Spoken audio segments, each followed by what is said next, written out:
from a 782.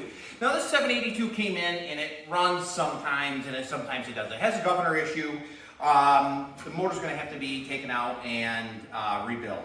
The governor shaft in it is getting pretty wobbly in there, and she's not running. She's following the plugs. I've taken the carburetor off a few times, and she just definitely needs some attention.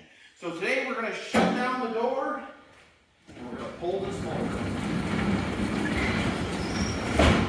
Now, a 682, 782, 1810, 1811, don't care if it's a Series 217 or a plain 17 Magnum, or this is a KT model. These motors are so simple to take out you can't even imagine. I'm going to show you how to do it. Never sweat it. The first thing I always do though is tip up the seat. Now, you don't need a lot of tools to do this job. It's all standard tools. And it's best to unhook the positive cable.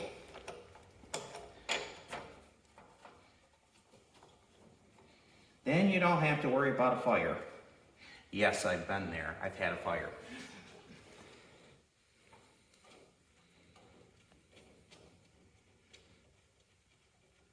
And you're going to see why I unhooked these, because I have did them before that I didn't hitch them. And then when I go to pull the motor, you'll see the spark.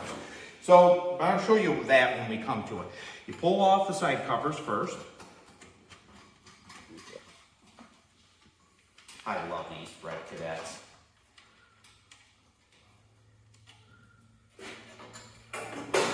.782 is definitely my favorite. Pull these off. It doesn't take very long to do this. Don't sweat this job. It's no big deal whatsoever.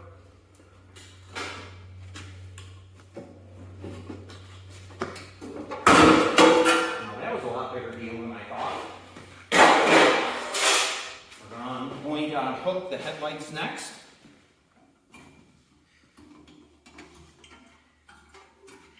Now, you don't always have to unhook the headlight wires, but I suggest that you do and just put them off to the side.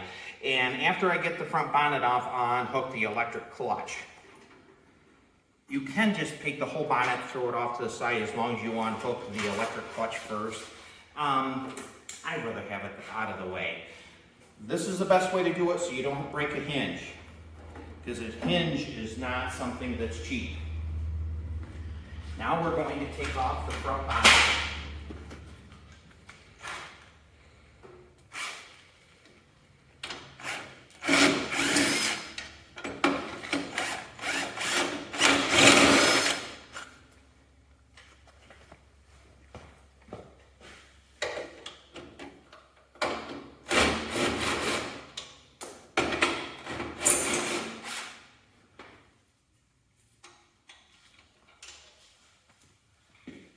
I probably should have got a bucket for all my bolts.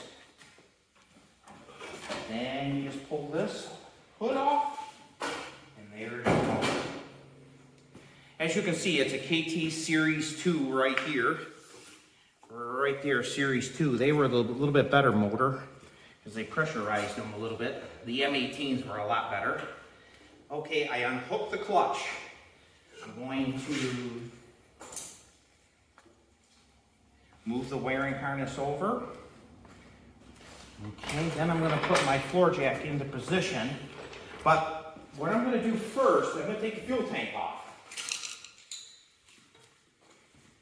You need a 1/2 inch wrench over here. This is your ground right here. You just have to loosen them up. I am here, I'm going to unhook this.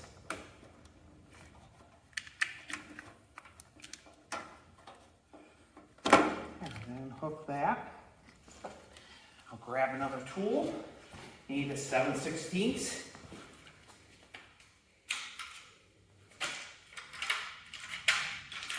And there's my 7/16.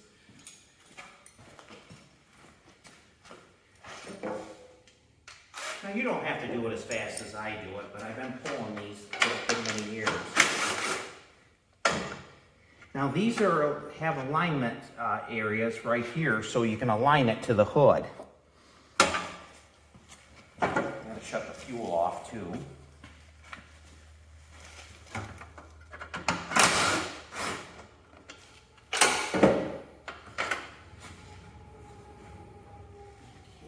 Need that 1/2 inch again. Grab that.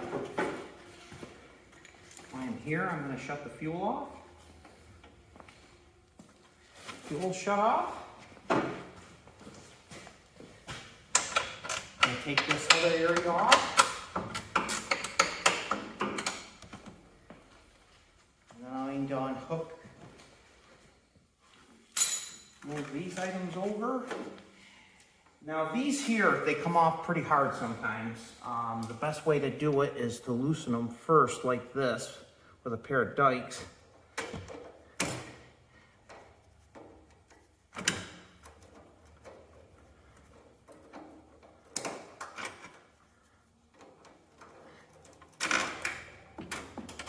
There, now them are off. Just make sure that you tuck them off to the side.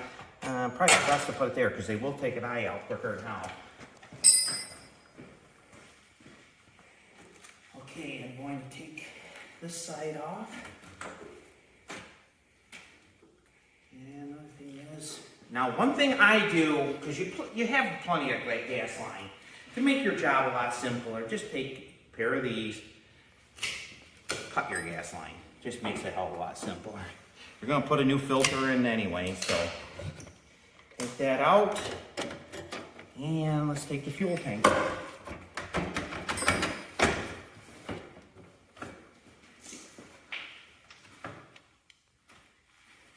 This side is not notched. So, yeah, an International Harvester one, they didn't notch it so you could take them right out. Is this side not new? It is not. If you get an MTD built one, they notch these areas right here so you can take them right out. An International Harvester one, they didn't. So you got to take the bolts all the way out.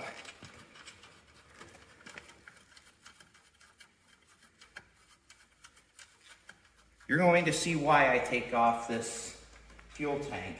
And then you're right in there and you can see the dry shaft. It makes it a lot simpler.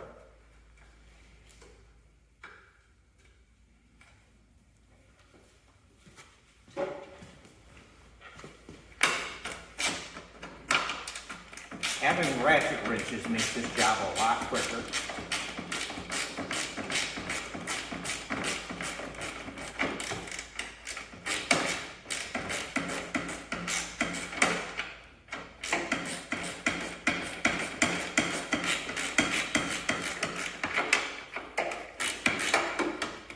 Now, it doesn't matter if they're a Kohler, they're a Briggs & Stratton, or they're a Command.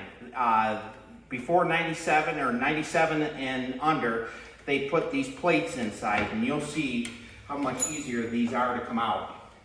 These are one of the best design cadets out there. I love a Cyclops also, though. That's damn near full tank of gas. That's worth a premium. Okay, now we're opened right up. We can see the dry shaft. And that's one thing that we have to unhook. Right here is your ragdoll here, and that runs your PTO and everything. Now, right there, we have to unhook this side, and we have to unhook this. Now, we're almost there. I mean, we're getting close. Need a 9/16. We'll see if that breaks loose.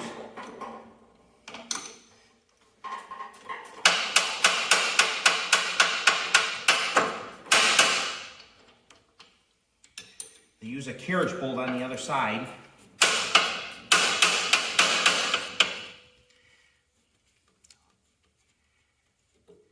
Yeah, don't let this job intimidate you. There's no scientific thing. With general hand tools, you can do this job.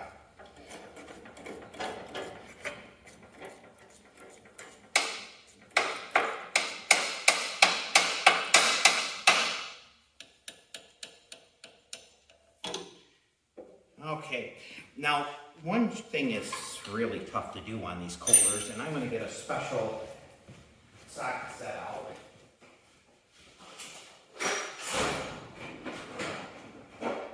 Is getting the choke cable unhooked.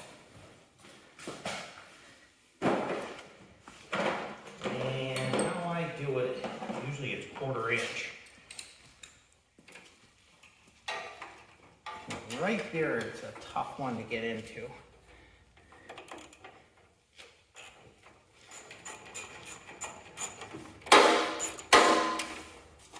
Pull that back. This is the tough one to get. When you're hooking these machines back up after you put the motor in, that's the toughest thing. Now make sure you hold on to it. When they shipped them from the factory, most of them, they ran them right through this removal hole right here. Make sure you tuck it down in. Now, one thing I have not unhooked yet is the starter. But I'm going to do the starter. That'll be the absolute last thing I do. Take my floor jack. You have 3 bolts on both sides, 3/8. Floor jack is your friend here. And you have a bolt right here.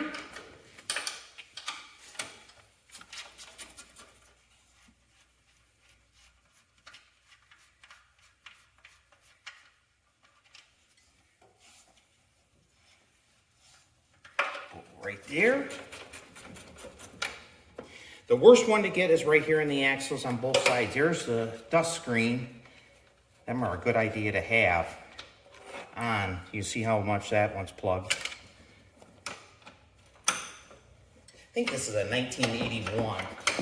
This is the toughest one. Watch your fingers here. Be a little bit quick about it, taking it out, in case your jack or anything goes bad. You don't need to lose a finger over this position. Come to the other side.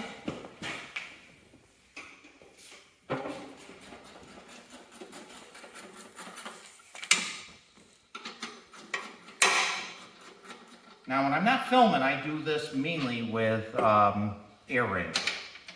Makes it real simple.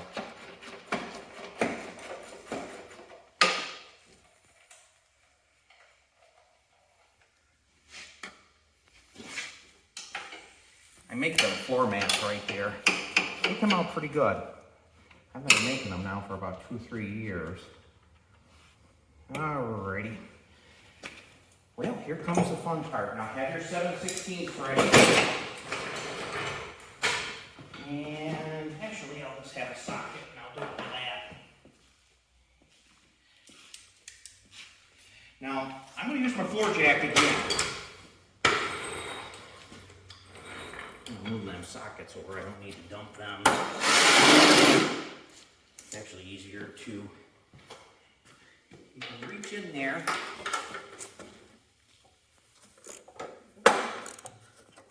Actually, I can't get that one. Okay, well, I'm going to remove the motor. Put it up to the side like so.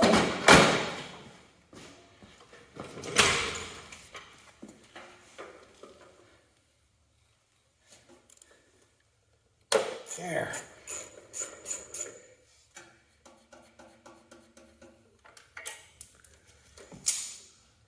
I'll put the nut back on so you have it.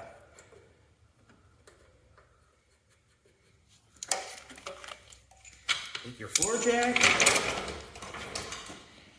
put it right about there, and comes the fun part. Oh, I'm not quite unhooked there.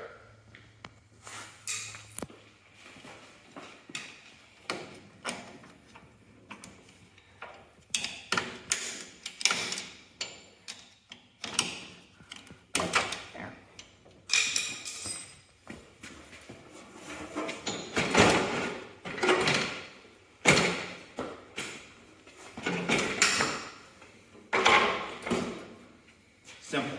That's how easy they are. You can look right in here. Here's what drives it. Here's your raw steering box. There's your mule drive that goes to your deck.